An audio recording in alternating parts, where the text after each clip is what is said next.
You can cuck some Jewish guy into taking care of your finances.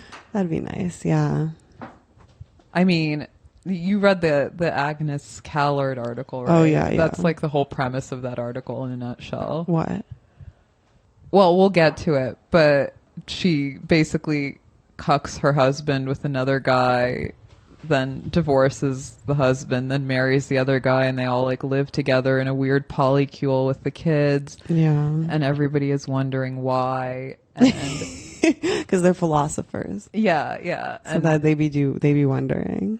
Everyone is trying to look for like a rational, not philosophical basis for this bizarre living arrangement that's clearly harmful to the children, even as they like strenuously claim it isn't.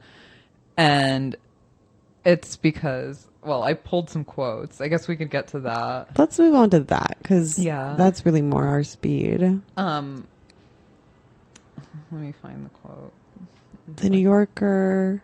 It was in the New Yorker, right? So when Agnes got pregnant with Arnold's baby, they moved back in with Ben because it seemed unnecessarily hectic and burdensome for the two older children to shuttle back and forth between homes, i.e. she wanted Ben to raise all three of her children. Ben is obviously the first husband. Original husband. Arnold is the second who husband. was a graduate student of hers. And then similarly, Agnes and Ben saw no reason to separate their bank accounts. Translation, she wants Ben to manage the family's finances because the guy is probably the only adult in the room. And they like kind of paper over all of these practicals with heady, horny discussions of philosophy and how you should be as a human and what it means to be in love. So, yeah, bloop, you just want to enjoy the excitement of being with a cute younger man who is inexperienced while also enjoying the how old is this lady? Comfort of being with an older, dependable man who's also not exciting. Right. How old is she? I think she's in her 40s, but this went down when she was like 35 and the grad student was 27. She's 40. She's 47. Okay. Yeah.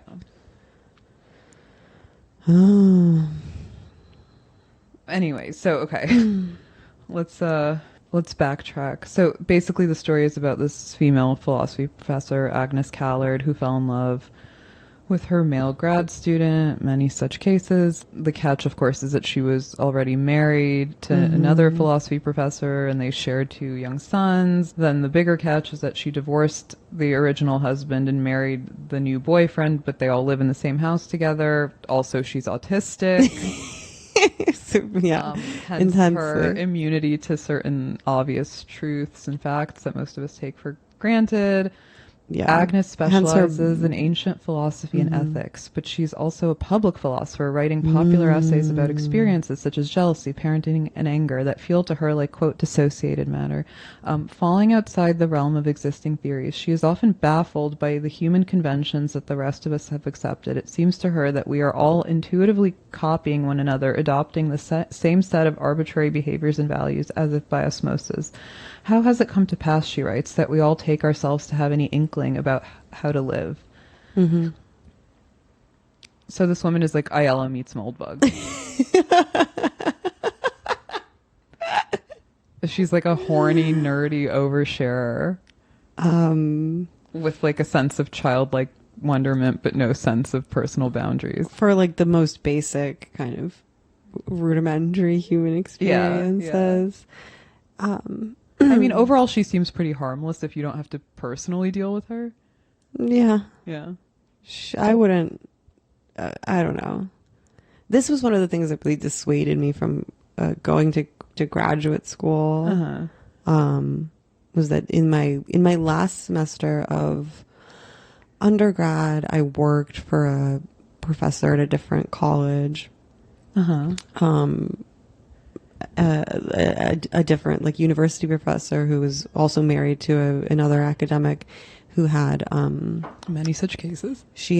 They had twins, clearly via IVF when she was 50 years old. when I was in her employ, she was about 65. So she had like two, a girl and a boy, like teenage offspring. Yeah. And I worked like out of her like guest house, like in her home. So I became very privy to certain family dynamics. And it was like watching like two autistic people try to like parent these poor kids through like a very tumultuous part of their like navigate life. something that most people just do intuitively and naturally without any forethought or afterthought. And then another professor at I was going to go to Cal Arts, and at the time I was working as a waitress, and one of their faculty, one of the professors, would come into the restaurant that I worked at, and interfacing with him and seeing how ill-equipped he was to even like go through the motions of like eating at a restaurant. Yeah. And he was like semi-regular. They're all, academics are so stunted. None of them are good. None of them have any idea what's going on. They're living in like a dream, and they think that they're malignant narcissists who think that their specific experiences are somehow more interesting and valuable. Yeah, well, but here are some. This article continues on in these like very heady, breathless tones. Agnes and Arnold struggled to do their work. Almost every day they went out for coffee together and had long conversations about philosophy, which felt like the real work. In accordance with university guidelines, they had declared their desire to have a relationship to the chair of the philosophy department, and Agnes recused herself from academic authority over Arnold. Sometimes it seemed to Agnes that the universe had been prearranged for her benefit. If she and Arnold were taking a walk together and she craved a croissant, a bakery would suddenly appear. If she needed a book, she would realize that she was passing a bookstore and the text she wanted was displayed in the window. She thought this was now her permanent reality. Kind of like low interest rates. Arnold said that the first time Agnes's sons came to his apartment, I remember watching them play on the furniture and suddenly realizing this is the point of the furniture.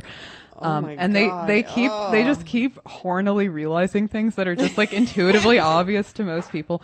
News of the divorce reached her students, and Agnes worried that they would feel disoriented or betrayed. Spoiler, they didn't care. Yeah. Then she gets invited to be the keynote speaker at an undergraduate philosophy conference and decides to give her talk on her recent experience of falling in love. It was titled "On the Kind of Love Into Which One Falls." Ew. Ben read the draft to the talk in advance and gave her feedback. He and Arnold sat next to each other in the front row. She told her students that she had a professional obligation to clarify the situation. Philosophers often describe love from the outside, but she could provide an insider account.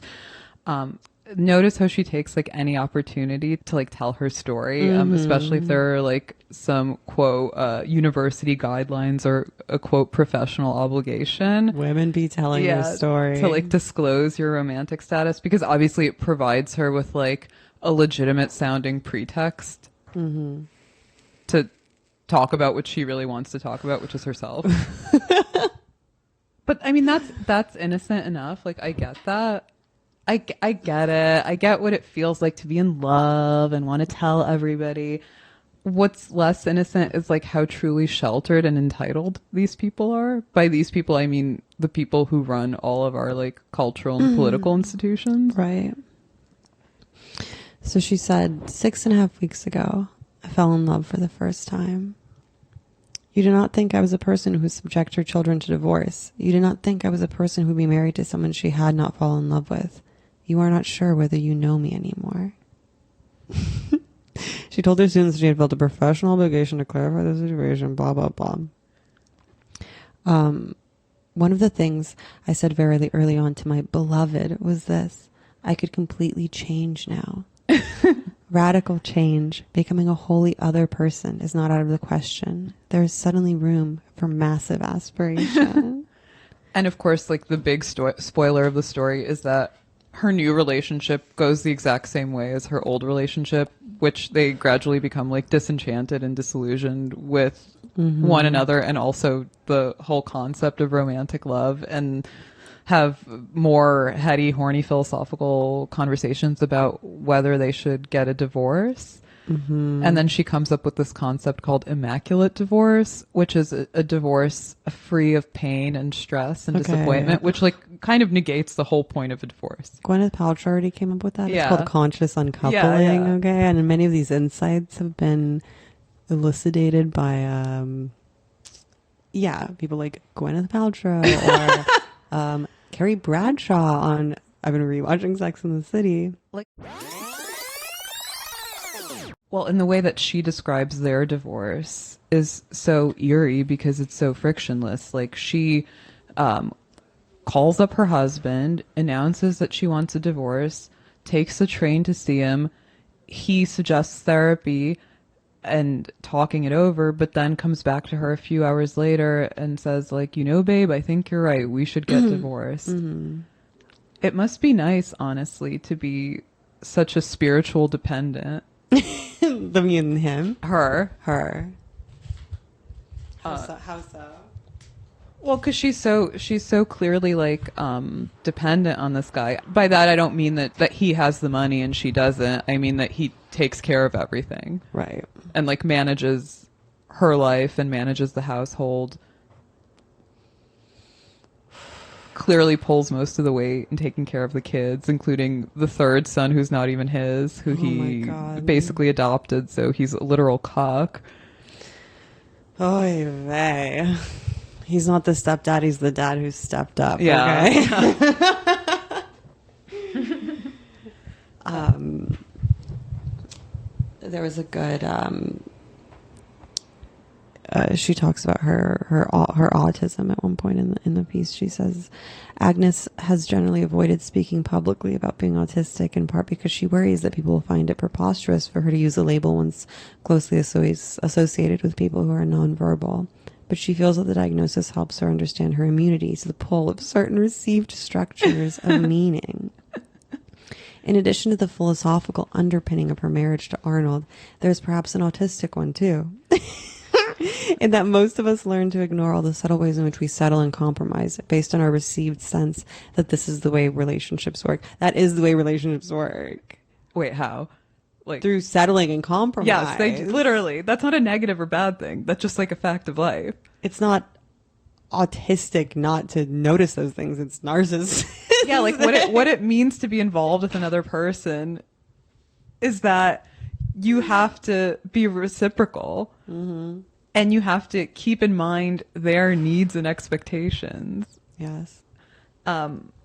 There's also, this very interesting quote that happens. But when you're so special and autistic. Yeah. I actually do believe that Agnes is more autistic than she is narcissistic. Those are slightly different things. But the danger of an article like this is that it emboldens other people who are merely garden variety narcissists to think about life this way. Mm. And I think she's, when you talk about the autism spectrum, you refer to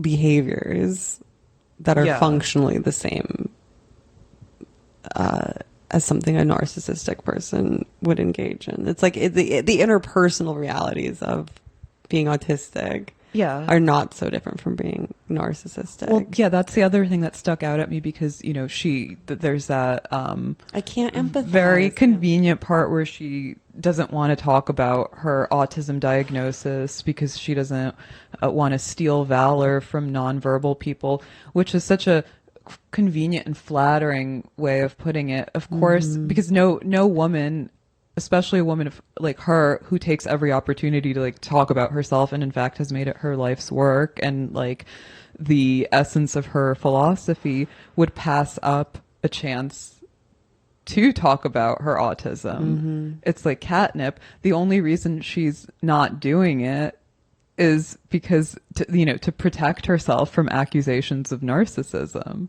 Right. It's like so obvious. Which is very non-autistic, actually.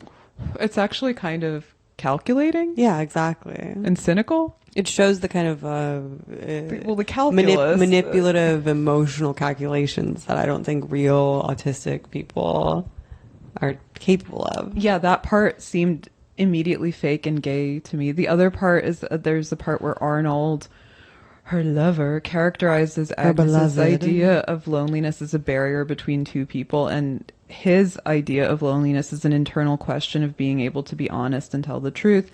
I quote empathize more with his idea of loneliness than with hers, but of course he's being like very generous to her. Right. He's being nice and patriarchal and masculine, trying to protect her from various bad accusations, because loneliness for Agnes is not in fact a barrier between two people. It's not being able to inflict herself on somebody without reciprocity. Mm-hmm. Mm-hmm. She sees other people, especially men, as sounding boards and sources of validation, and is disappointed and disillusioned when they fail to live up to that, because they're actually real people who Right. have needs and desires and expectations of their own. There's that part where she like chimps on her first husband because she's like making dinner while he's like grading papers. Yeah. And he's not like paying enough attention to her. She's making pita. Oh yeah, she's With making hummus. pita. With hummus. She's like me. She's putting the pita bread on a plate. Okay, making dinner. She's taking the Shake Shack out of the bag. This reminds me of that classic, iconic SNL skit with Will Ferrell and Rachel Dratch and Christopher Walken. Mm-hmm. You know the one I'm talking about, where they're like professors and they're like Polly, and they bring like a fourth into the fold, usually played by like Anna Gasteyer or something. And you know they're like, we rubbed our bodies with goat fat and made love until the sunrise. But then Will Ferrell inevitably like trips and like sprains his back and like lashes out pettily at Rachel Dratch. So you can imagine that's what living in the Callard household is really like. My back, Arnold, my back. My allergies are My flaring up autism is today. acting up.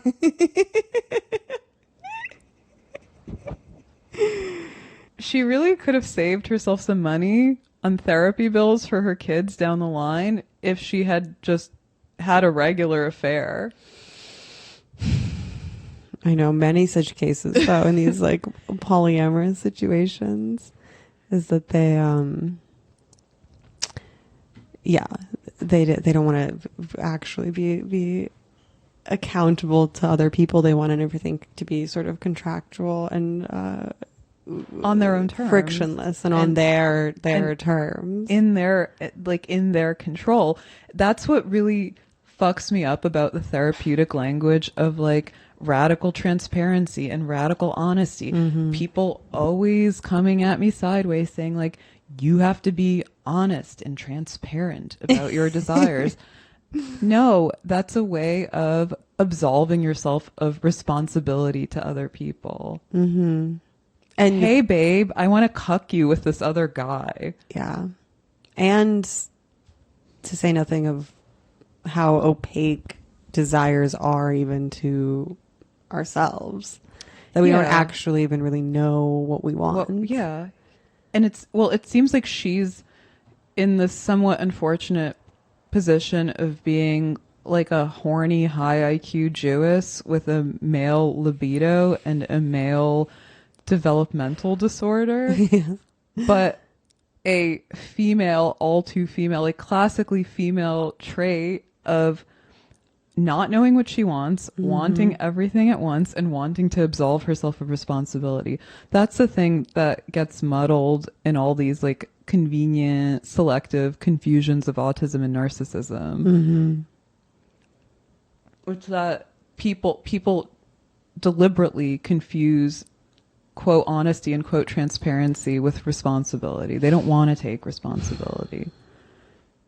Well, I think the thing about being really honest is, which I do think is virtuous, is that people who are truly honest, like the archaic Greeks, right? They were like when Nietzsche writes about aristocracy, he says that the defining characteristic of real aristocrats is that they don't lie. Yeah. And you don't have to lie if you have a real aristocratic temperament, because you sort of have the truth on your side. You kind of possess the truth, and you don't do things that would require you to lie because you have the integrity of your desires, your choices, your behaviors. You you remain accountable to other people because you are like honest in a more idealistic way. You know, you like are always being true. So what you're saying is that academics are all proles and plebs because there's too much democracy. Exactly. That's exactly what I'm saying. And more than that, they're neurotic. And Lacan says that what the neurotic wants, the defining characteristic of the neurotic is being Jewish. No, but he says the neurotic wants to be begged. The only thing they don't want is to pay the price. Yeah. They want everything on their own terms. They want to like autistically, neurotically like compartmentalize their lives in a way where they don't have to be accountable to other people. Literally, she's having her cake and eating it too. Good for her. At the expense of her children. Radical honesty and transparency only work if you're being radically honest and transparent with yourself. Exactly. Not with others. Saying whatever comes to mind to other people, airing your internal monologue in a stream of verbal diarrhea it's designed to hurt others. And it's not even necessarily the truth. Yes, exactly. I mean, the charitable read is that you hurt others as like an unintended consequence of telling the truth. But the reality, the unflattering reality is that I think all of us have at times a desire to punish and hurt and inflict pain on those closest to us because we resent them for loving us. So we tell them the quote truth in order to, dig the nail in deeper a little bit.